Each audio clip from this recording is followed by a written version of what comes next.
La francophonie est-elle une cause perdue?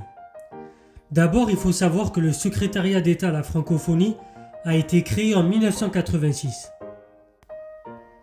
Devant l'avancée de l'anglais qui s'impose de plus en plus largement comme langue internationale, y compris dans l'Union européenne, on peut penser que le français, deuxième langue diplomatique mondiale, est menacé. Dans le même temps, pourtant, on voit s'enrichir le français. Notamment dans les pays d'Afrique, de nouveaux mots apparaissent. En fait, le français reste une langue vivante et dynamique. Il suffit aussi de voir les mots d'argot qu'on utilise en France, notamment dans nos quartiers.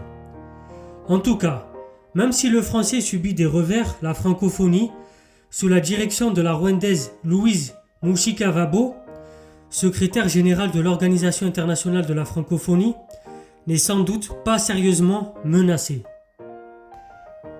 Au contraire, le français se trouve parlé par 274 millions de locuteurs, ce qui en fait la 5e langue la plus parlée dans le monde, mais aussi la 2e langue la plus apprise après l'anglais. Avec l'explosion démographique africaine, cet effectif pourrait dépasser 880 millions en 2050. Avant de vous laisser, je vous donne le classement des langues les plus parlées dans le monde en 2023, selon le nombre de locuteurs natifs et secondaires. Donc d'abord on retrouve l'anglais avec 1,456 millions de personnes, ensuite le chinois, le mandarin, le hindi, l'espagnol, le français et l'arabe. C'était Soso l'Intello, abonnez-vous, partagez, likez, très chers citoyens éclairés. Tous les soirs à 20h30 pour les vidéos de Culture G.